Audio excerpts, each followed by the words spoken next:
né? A apresentação da tese de doutorado de defesa do aluno Evandro Luiz Cardoso Macedo, do Programa de Engenharia de Sistemas e Computação da COP, né? E a banca formada pelos professores que estão aqui também, né? Professor Cláudio Amorim, professor Felipe Maia Galvão França, professora Flávia Delicata, do Instituto de Computação da Universidade Federal Fluminense,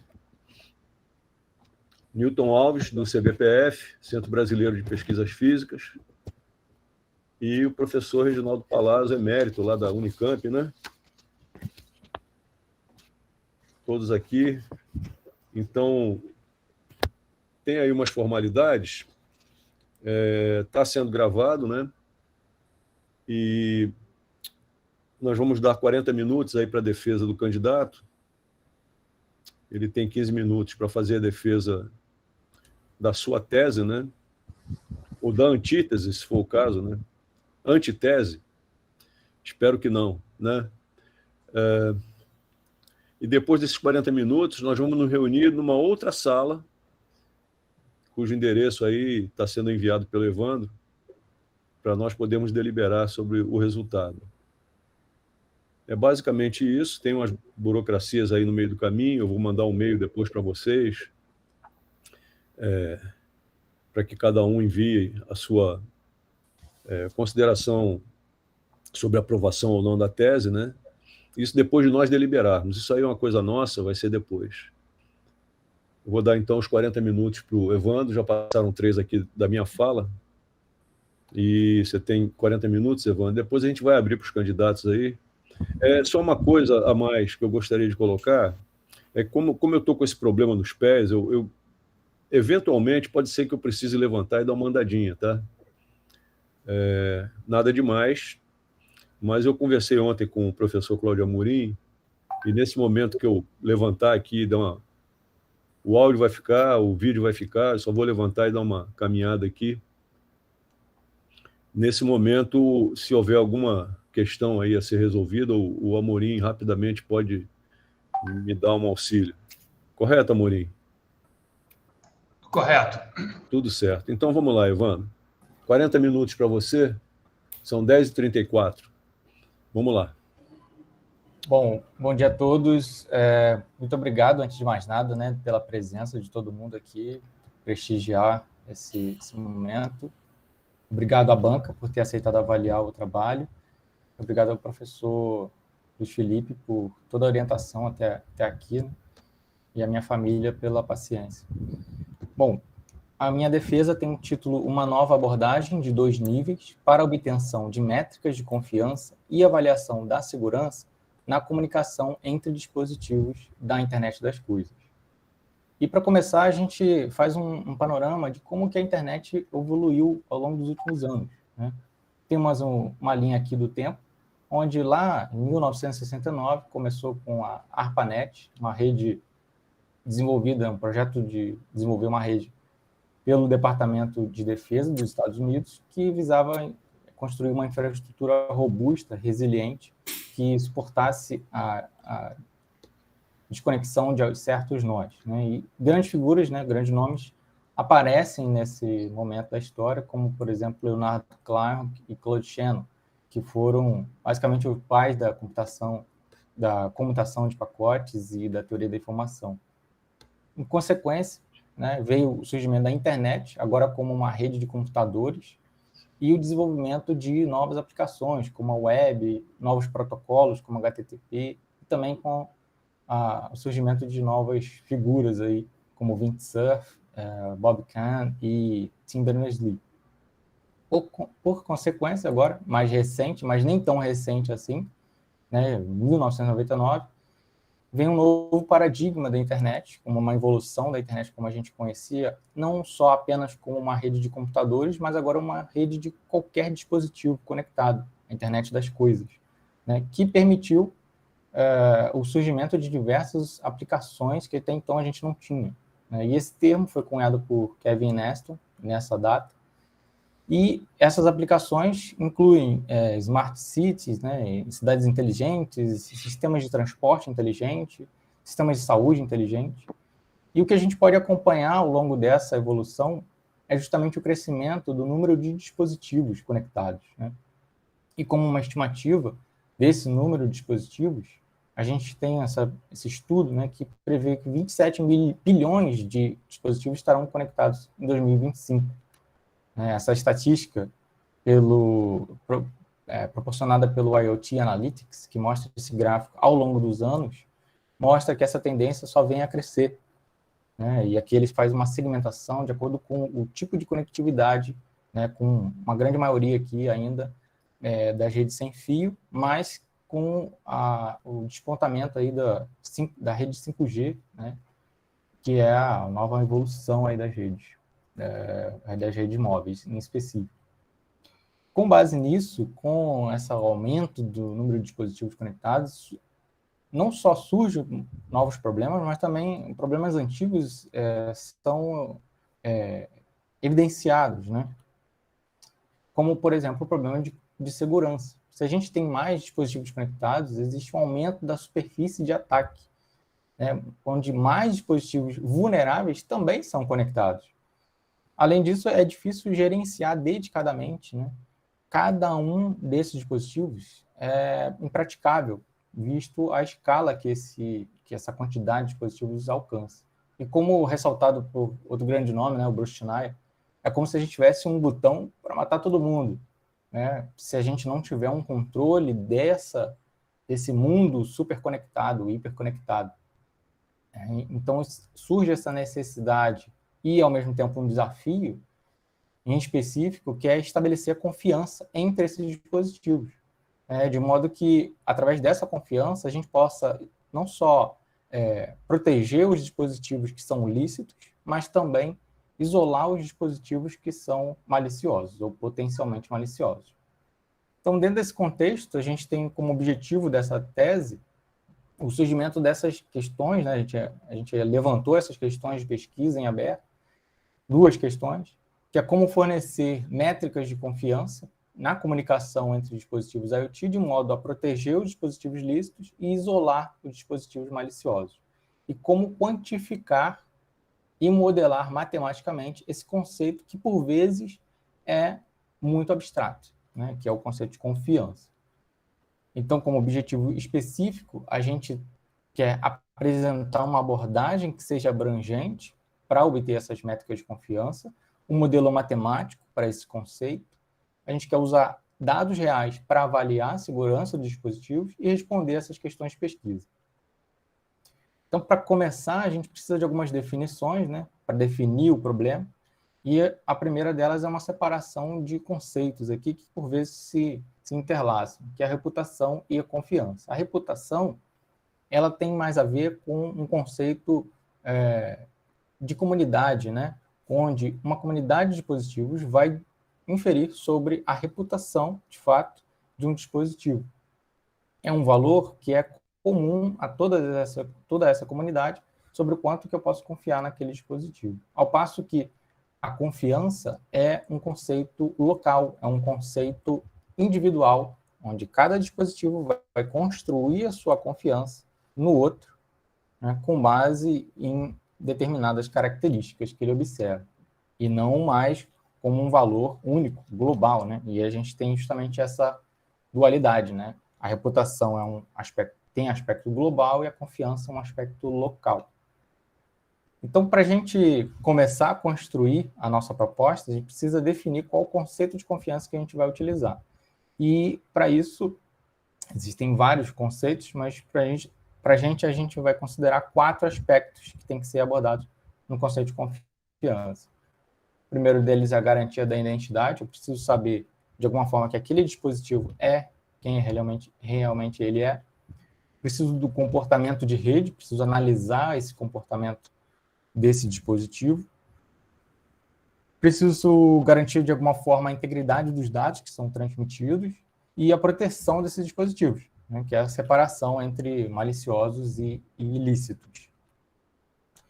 Além disso, a gente considera também um ciclo de vida do gerenciamento de confiança, que tem por base também um passo à frente da internet das coisas, que é a internet das coisas social, né, o Social IoT, que visa, nesse caso, considerar aspectos de relações sociais nas relações entre os dispositivos. Então, dentro desse contexto, desse ciclo de vida, de gerenciamento de confiança, a gente precisa uma primeira etapa de observação, a gente vai observar algum valor, alguma característica, vai pontuar sobre essa característica para definir, para selecionar se aquele dispositivo ou se aquela informação é ou não confiável. A gente vai permitir uma transação na determinada ação ocorrer, se essa seleção for positiva, né, se for confiável. E, por fim, a gente vai recompensar ou punir de acordo com o resultado dessa transação. E aí fica nesse loop.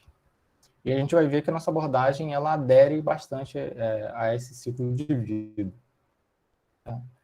Então, para começar a modelagem desse conceito de confiança, a gente precisa de algumas considerações iniciais. A arquitetura típica de IoT, a gente considera, né, que é a primeira camada de percepção, que é a camada dos dispositivos, camada de borda, que é uma camada de interconexão, e a camada de nuvem com maior poder computacional.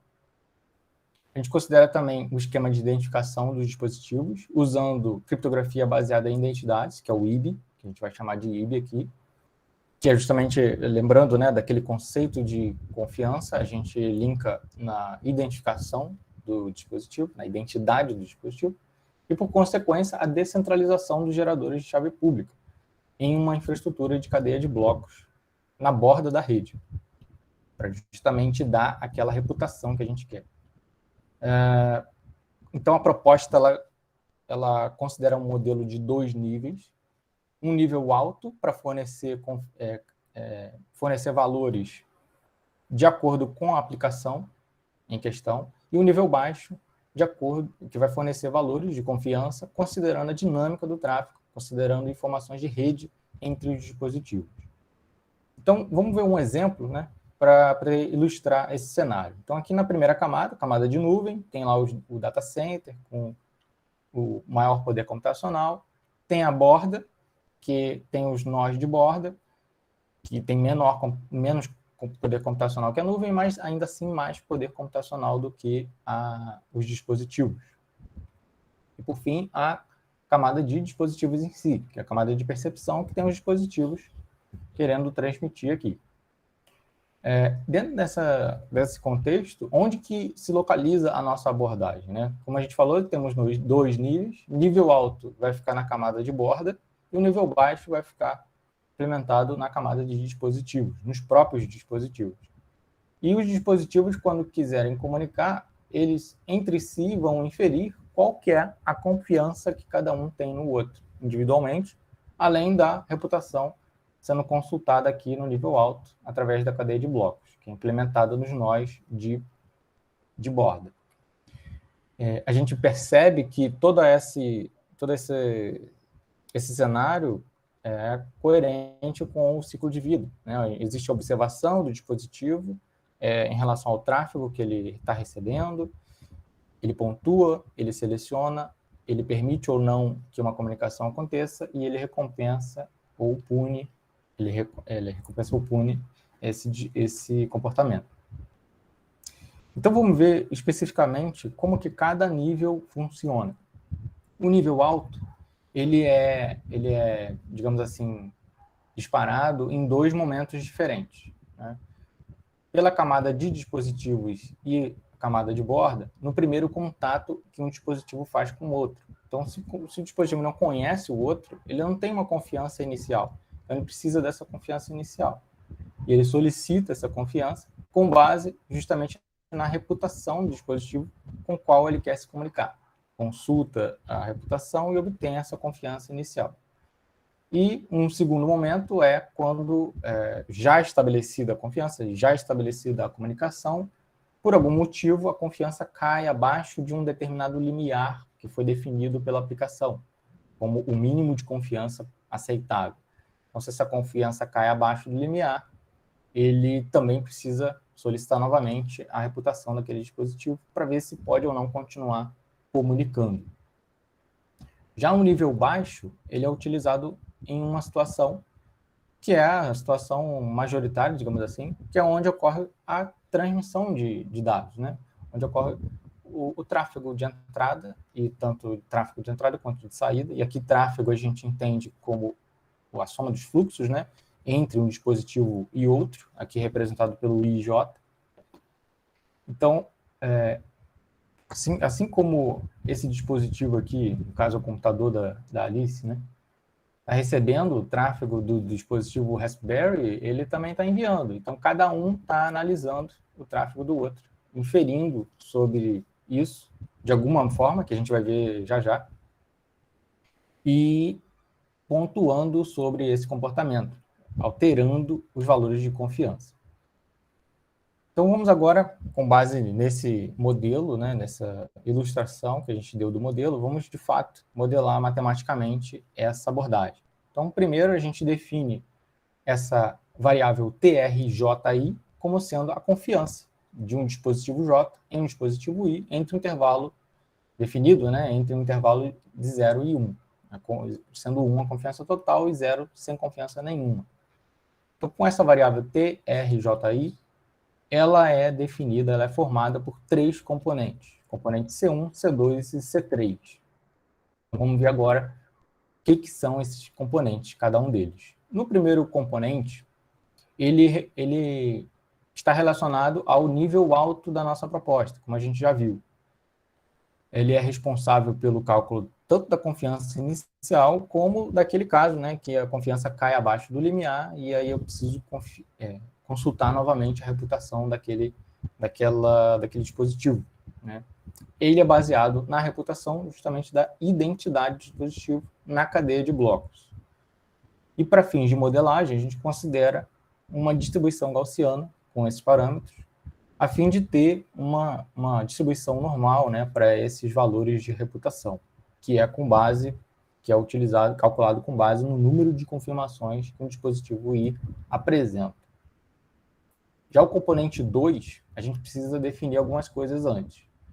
Vamos considerar uma outra variável, XJI, que é uma variável agora aleatória, que representa a taxa de dados estimada que um dispositivo J recebe do dispositivo I. Então, tem aqui a ilustração, o J está recebendo algo do I. Tá? Essa taxa de dados que o J está recebendo, estimada, é o XJI. E nesse caso, XJI é uma variável aleatória inteira, não negativa, que tem os valores definidos nesse intervalo, entre 0 e RJI max. RJI max é a taxa máxima que é permitida nesse caso, e o delta é um inteiro positivo, qual a gente vai segmentar esse intervalo. Então, para ilustrar, imagina que a gente tem esse intervalo aqui com delta igual a 100, então eu vou ter 0 a 100, 100 a 200, 200 a 300, 300 a 400 e 400 é o meu RJ max. Tá? E para que serve isso? A gente faz isso justamente para obter a frequência relativa dessas amostras que a gente vai ter das taxas de dados. Então, à medida que as amostras de tráfego vão chegando, a gente vai colocando elas dentro de cada intervalo, e assim a gente obtém a distribuição amostral dessa variável aleatória XJI, tá? Que é dada pela probabilidade de XJI assumir um valor X dentro desse intervalo.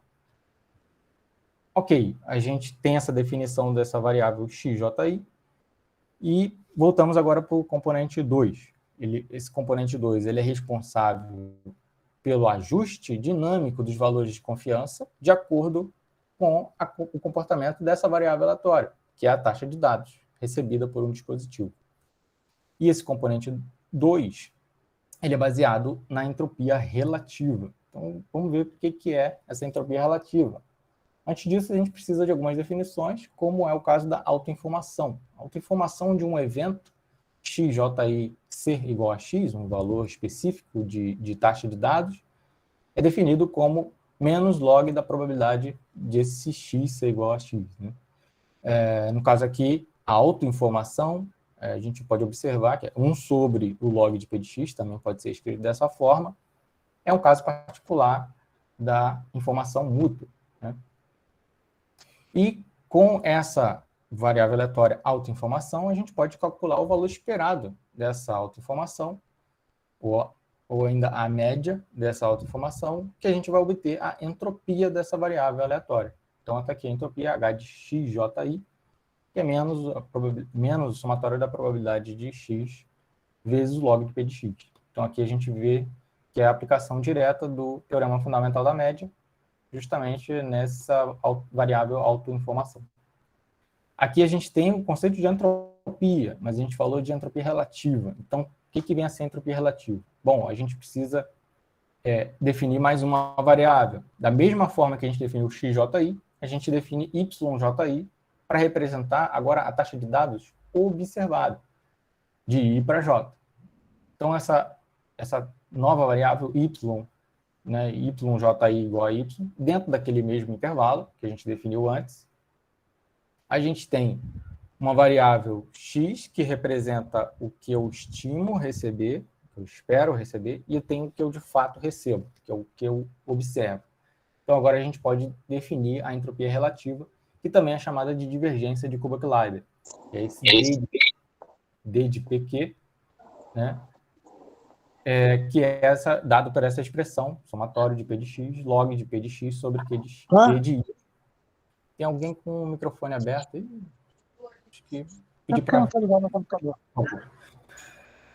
Então, com esse conceito de divergência de Kullback-Leibler, a gente observa aqui, né, que a gente tem incluído aqui a entropia, que a gente já viu anteriormente. Por isso que ela é relativa, porque ela tem relação ao Q de y de x aqui. E a intuição que a gente tem da Kullback-Leibler é como se fosse a distância entre as distribuições, ilustrada aqui, né, P e Q, qual que é a distância entre essas duas distribuições. E é com base nessa ideia que a gente quer pontuar qual que é a confiança que um dispositivo pode ou não ter em outro dispositivo, com base na distribuição do que ele está recebendo, na distribuição, no caso, da taxa de dados, obviamente. Bom, além disso, o componente 2, ele não é baseado diretamente na entropia relativa, mas a gente precisa de alguma estratégia. Então, o componente 2, ele opera da seguinte forma. Se essa distância for menor ou igual a 1, então esse componente 2 vai ser dado como a confiança máxima menos algum valor que vai ser o valor dessa distância, dessa divergência entre as distribuições. Se o valor ultrapassa de 1, então o componente 2 já começa penalizando a confiança e dá um alívio, digamos assim, de acordo com o inverso dessa distância. Então, quanto maior a distância, menos ele vai aliviar essa penalização. E o racional por trás disso é justamente atribuir mais confiança quanto menor a divergência entre as distribuições e penalizar a confiança quanto maior a divergência entre as distribuições. Já o terceiro componente C3, ele é responsável por lidar com a dinamicidade de IoT, funcionando como um timeout para os valores de confiança. Ele também pertence ao nível baixo da nossa proposta, e a gente percebe que não faz sentido a gente manter esses valores de confiança adquiridos por muito tempo, porque os dispositivos IoT, geralmente, eles são móveis, eles podem ir para outras redes, eles podem ter acesso de outras pessoas, então não faz sentido a gente manter indefinidamente os valores de confiança adquiridos. Então, a gente tem esse fator de timeout, o componente 3, que é baseado num decremento proporcional, né, de acordo com algum fator de decaimento. Bom, com base nisso, os valores de confiança são, então, atualizados conforme as amostras são coletadas, né, ao longo do tempo. Conforme um dispositivo recebe os dados, ele vai analisando e vai atualizando sua confiança de acordo com isso.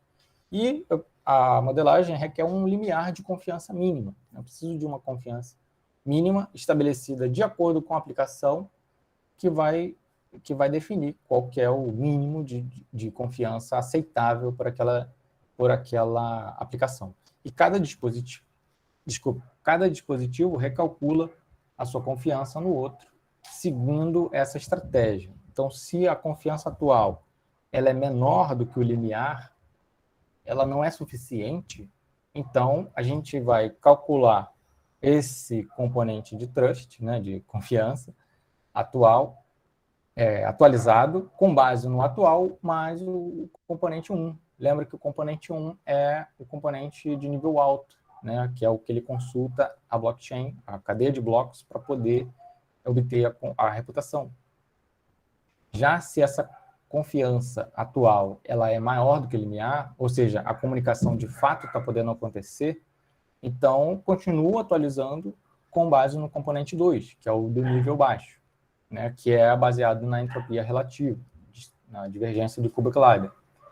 Por fim, se não há comunicação, o dispositivo encerrou aquela comunicação, então o componente C3 entra em ação, decrementando a confiança atual até que ela fique abaixo do limiar, e aí todo o processo deve ser iniciado novamente, como se fosse uma obtenção de uma nova transmissão, uma nova confiança, né, inicial, né? Então, com base nisso, temos o nosso modelo formado e vamos verificar esse modelo, então, proposto, né? Para isso, a gente utiliza dados sintéticos e dados reais para analisar o modelo. Então, primeiramente, com dados sintéticos, temos um padrão de tráfego com variações determinísticas, onde diferentes tamanhos de janela deslizantes são utilizados, né? Aqui a gente tem, lembrando, né, o padrão de tráfego do I para o J, então o J está analisando o que o I está mandando para o J. E aqui a gente tem o exemplo do perfil de tráfego, do padrão de tráfego. Aqui no laranjinha é o padrão de tráfego recebido por J. Então ele recebeu um padrão determinístico, periódico, só que o verde é o que ele de fato estava esperando, é o que ele estava estimando receber, era um tráfego constante. Então a gente vê uma disparidade entre esses padrões de tráfego. Será que isso vai ressaltar na distribuição? É o que a gente vai ver. E aqui já a janela deslizante, ela vai observar um trecho desses dados, né? Aqui ao longo do tempo, né, em segundos, e aqui o eixo Y em bytes por segundo, essa janela vai passar por esses dados e não analisar todo esse histórico, o que faz sentido para o contexto de dispositivos da internet das coisas, que por vezes têm poucos recursos. Então, eles precisam analisar uma janela pequena ou menor em relação a essa quantidade de amostras, né, que foi 21 mil amostras. Então, nesse cenário, a gente observa que os valores de confiança para esses três tamanhos de janela diferentes, né, 200, 600 e 1000, eles tiveram variações, esses valores de confiança aqui no Y e o tempo no eixo X, né, ao longo do tempo. De acordo com aquele padrão de tráfego que a gente viu, a gente observa, né, que os valores de confiança oscilam bem de acordo com aqueles padrões. Por quê? Porque quando os valores de tráfego observados, né, a distribuição do tráfego, se assemelha, o período oscilante, né, se assemelha ao tráfego constante, então a confiança é boa, a confiança aumenta. Já ao passo que o tráfego muda de característica, então a confiança começa a cair, e aí fica oscilando aí, fica com essa variação aqui, os valores de confiança. E a gente observa que o tamanho da janela, quanto menor... Oi, tá me ouvindo? É para não deixar para cima da hora, né? Faltam só 15 minutos para você concluir, tá? Sim, tô marcando tempo aqui. Eu Obrigado. Comecei 10h34, botei 10h35, você tem até 10h15, desculpe, até 11h15, né? É só para não deixar para cima da hora, você se organizar. 26 minutos aqui, eu estou marcando aqui. Não sei se... Tá bom, obrigado. Então, continuando, a gente tem aqui os valores de tamanho de janela menores foram mais sensíveis nos valores de confiança do que a janela maior. A gente vai ver em um outro contexto que isso se inverte e a gente vai ver a importância do tamanho da janela. Então, agora com padrão de tráfego com variações probabilísticas, A gente tem um padrão de tráfego aqui com base em distribuições, né, distribuição de Poisson, nesse período aqui de normalidade, e nesse período de anomalia foi inserida uma distribuição de Pareto. Nesse caso, a gente usa um tamanho de janela deslizante fixo. E aqui a gente observa as variações da métrica de confiança, e observa que nesse período que houve essa anomalia, justamente a confiança caiu, né? A confiança do I e do J caiu. Agora o J, que está sendo o malicioso, né? Caiu a ponto de ficar abaixo do limiar. Então, e depois disso, depois desse período de anomalia, voltou a subir os valores de confiança. Então, a nossa métrica conseguiu capturar essas variações do padrão de tráfego. A análise do modelo, analisando o modelo segundo agora dados reais, né, a gente fez um conversor para poder extrair o tráfego do dataset que a gente considerou, um dataset que leva em conta a coleta de dados de dispositivos em um campus universitário inteligente, e a gente inseriu anomalias também nesse conjunto de dados. Então, está aqui o conjunto de dados, o exemplo dele, ao longo do tempo, bytes por segundo, e a gente inseriu essas anomalias aqui, e para observar, né, como que a nossa proposta se comporta. Então, aqui temos os valores de confiança calculados, segundo aquele padrão de tráfego, para diferentes tamanhos de janela. E aqui a gente observa o contrário, né, que janelas maiores foram mais sensíveis. Isso, investigando o porquê disso, né, é justamente a relação entre o tamanho da janela e o tamanho da anomalia, né? A gente observa que o tamanho da anomalia o intervalo de anomalia foi bem grande, ao ponto de se tornar o novo padrão. Então, por isso que aqui aumentou de novo, ainda no período de anomalia para janelas mais curtas, né? A gente também comparou a entropia relativa para poder observar como que a nossa proposta, né, ela foi validada, mas como que ela se comporta se a gente inserir outras técnicas, por exemplo, para o componente 2. Então, a gente comparou a entropia relativa com a informação mútua, e a gente observa que a entropia relativa na verdade, a informação mútua é um caso particular da entropia relativa, quando a gente calcula, né, a divergência entre a probabilidade conjunta e o produto das probabilidades marginais. Nesse contexto, a gente analisou 4 dispositivos, o tráfego de 4 dispositivos, e calculou somente o componente 2. Então, aqui nos gráficos da esquerda, a informação mútua, e da direita, a entropia relativa. E a gente observa que, por exemplo, no dispositivo 3, a gente tem muito semelhante os gráficos, o que corrobora com ser um caso particular, né, a informação mútua, mas no dispositivo 2, ela foi mais sensível, ela conseguiu, inclusive, penalizar, ao ponto que a informação mútua não penalizou. Então, faz sentido a gente manter o uso da entropia relativa para esse componente 2. E aqui mais outros 2 dispositivos que a gente fez. Também propomos a caracterização de tráfego para poder entender a natureza da distribuição das amostras, né, do dataset, ver como que eles se comportam. Então, aqui a gente pegou um tráfego original, né, de um dispositivo para outro, qualquer, dentro do dataset, e pegamos também esse mesmo tráfego e modificamos, inserimos uma anomalia aqui, para, de novo, observar o comportamento da proposta. E a gente calculou as frequências relativas, né, em relação aqui a todas as amostras inicialmente, tráfego original à esquerda, tráfego modificado à direita. E a gente observa que, aqui no caso do tráfego original, a maioria das amostras de tráfego caiu aqui no primeiro intervalo, que caracteriza muito bem um tráfego de dispositivos, né, de internet das coisas, um tráfego baixo ou zero, pouca comunicação, mas ainda assim taxas significativas. Ao passo que no tráfego modificado, a gente observa o destaque aqui, né, da anomalia inserida, e que ele mascarou as outras taxas. Então, faz sentido a gente analisar essa diferença entre essas distribuições. Claro que a gente analisou ali o intervalo completo, mas pensando para o dispositivo, faz mais sentido a gente analisar um intervalo entre amostras, a ideia da janela deslizante.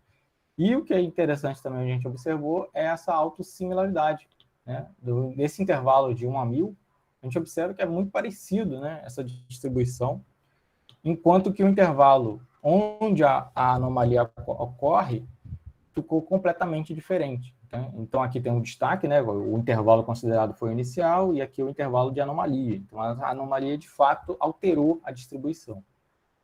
Enquanto que a gente também mostrou o ajuste de uma distribuição, né? E aqui, segundo a estatística de Kolmogorov-Smirnov, a distribuição Wake-By foi a que melhor se ajustou a esses dados, mas que realmente não se ajustam ao intervalo onde a anomalia ocorreu. Então, se a gente quer, por exemplo, instalar uma determinada distribuição amostral dentro de um dispositivo, ele espera receber uma wake-by. Então, ele não recebe, então essa divergência é que a gente consegue capturar. E aqui é justamente os valores de confiança para esses dois tráfegos. O tráfego original, depois que passa um período normal de perturbação aqui, ele converge, mas no período de perturbação que a gente inseriu, ele sensibiliza. Também fizemos uma outra variável, que é o tempo de contato entre dispositivos, para ver se, de fato, a nossa proposta estava entregando, né, a comunicação entre os dispositivos. Se aqui a gente define o número de amostras do experimento, duas funções binárias, que representam a intenção de transmitir e quando a confiança fica acima do limiar, e o tempo de contato é essa razão, entre quantas vezes ele quis transmitir e quantas vezes ele ficou com a confiança maior. Porque a gente observa, né, que se todas as vezes que ele quis transmitir a confiança ficou acima do limiar, então o tempo de contato é o máximo. E aqui a gente tem uma restrição que é, pelo menos, ter uma intenção de transmitir.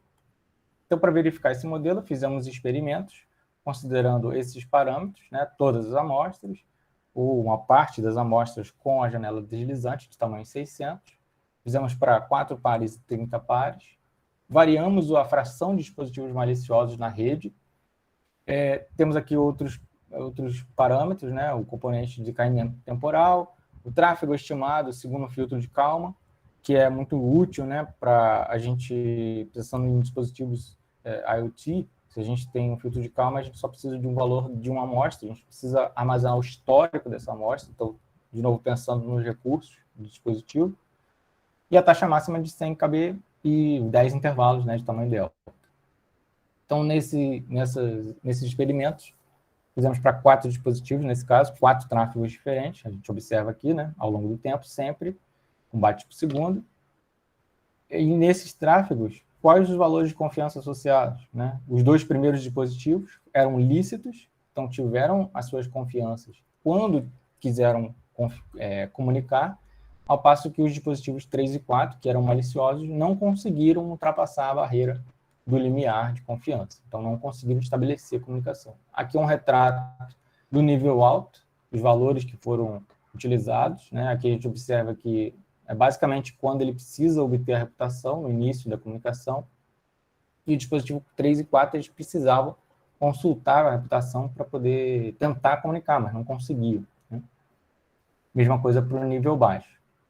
E o tempo de contato, então, para esses 4 pares de dispositivos, a gente observa que, à medida que a gente foi inserindo esses pares, manteve constante o tempo de contato, enquanto eles eram lícitos, e à medida que foi inserindo os dispositivos não lícitos, né, os maliciosos, o tempo de contato sofreu. O tempo de contato médio aqui, na rede, sofreu. Né? E fazendo o estudo para 30 pares, e variando a taxa de maliciosos, né, a porcentagem de nós maliciosos na rede, a gente observa que quanto maior a porcentagem de maliciosos, menor o tempo médio de contato. Então, de fato, a gente está conseguindo meio que isolar esses dispositivos maliciosos. Para fazer a avaliação de desempenho, a gente define a matriz de confiança, segundo esses valores, e calculamos também essa métrica, as métricas de acurácia, precisão e cobertura. Matriz de confusão, né? Matriz de confusão, isso. Essa matriz você falou matriz de confiança. Falei errado, então. É matriz de confusão, está aqui escrito. Perdão. Então, segundo essa matriz de confusão, fiz confusão, né? As medidas de desempenho obtidas para essa variação da porcentagem dos dispositivos maliciosos, a gente observa que a acurácia e a precisão foram boas para 10%, mas começaram a cair, a sofrer, né, quando aumenta o número de dispositivos maliciosos na rede, apesar da cobertura ser constante, né? O que a gente busca entender, né, como o Clarence bem coloca, né, a gente buscar o que os resultados estão dizendo para a gente. Nesse caso aqui, como a gente está com foco em classificar os dispositivos lícitos, a gente quer salvar os lícitos, colocar eles para cima do limiar de confiança. À medida que esses lícitos se tornam mais raros, então fica mais difícil classificar eles, então isso acaba penalizando a nossa acurácia e precisão. Mas, ao mesmo tempo, a gente observa que quanto maior o número de maliciosos, mais eles são calados, menor o tempo de contato médio da rede, né? E também por falta desses valores, dessas análises de desempenho, dos trabalhos que a gente pesquisou, foi um tanto quanto difícil comparar quantitativamente a nossa abordagem, mas ainda assim a gente comparou qualitativamente essa abordagem, e a gente observa que apenas um considera o nível de rede, mas não considera o nível de aplicação, o que é diferente do nosso, que considera as duas vertentes, né? Os dois níveis de validação, de verificação. E, além disso, oferece essa métrica de confiança palpável, né? Que comparável que a gente coloca. Além, claro, das abordagens utilizadas. Claro que nem tudo são flores, temos limitações. Por exemplo, o limiar, que precisa ser definido segundo o domínio de aplicação. Isso é meio que fora do escopo da avaliação da confiança em si. Um tráfego forjado por um dispositivo malicioso pode comprometer temporariamente, enquanto essa má reputação desse dispositivo não é reportada ao nível alto. Atualização lícita de um dispositivo é o outro lado da moeda, né? Quando o tráfego licitamente muda pela aplicação, isso pode impactar temporariamente, enquanto esse novo padrão não é propagado para os dispositivos. Em resumo, para encerrar, a gente responde, né? Conseguimos responder as questões de pesquisa em aberto através da abordagem de dois níveis, o nível alto e o nível baixo, a caracterização do tráfego e a modelagem desse conceito de confiança.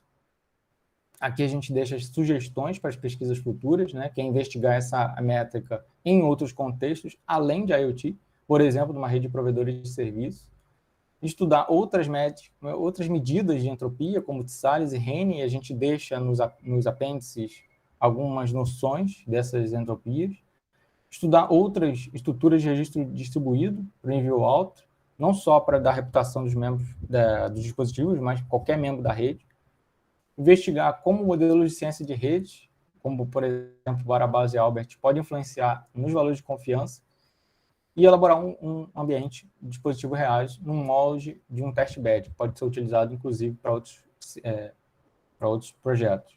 Essa tese, ela entregou 4, pelo menos por enquanto, né, 4 publicações em revistas e conferências renomadas, e, além disso, eu também compartilho aqui algumas contribuições externas e experiências. Eu agradeço já de antemão a experiência no Laboratório Ravel, que me forjou, que me formou muito, em particular nos projetos de Petraf e Anomalia, a colaboração da Rede Rio, na Rede Rio também, a Rede Rio FAPERJ. Tivemos participação em 10 publicações, entre artigos e relatórios técnicos. Tenho a experiência de tutor à distância do CEDERJ, tive experiência, né, com o professor Luiz Felipe nas aulas de segurança da informação e como professor substituto. Isso aí me fez bater o martelo, né, de que eu realmente queria esse ensino superior, né, ser professor de ensino superior, colaboração no projeto de parceria com a UF e com a DEL, e o período de 3 meses na Calab. Também foi muito bom para a minha formação. Meu muito obrigado a todos novamente e a essas instituições que fizeram parte da minha história. Fico aberto para perguntas.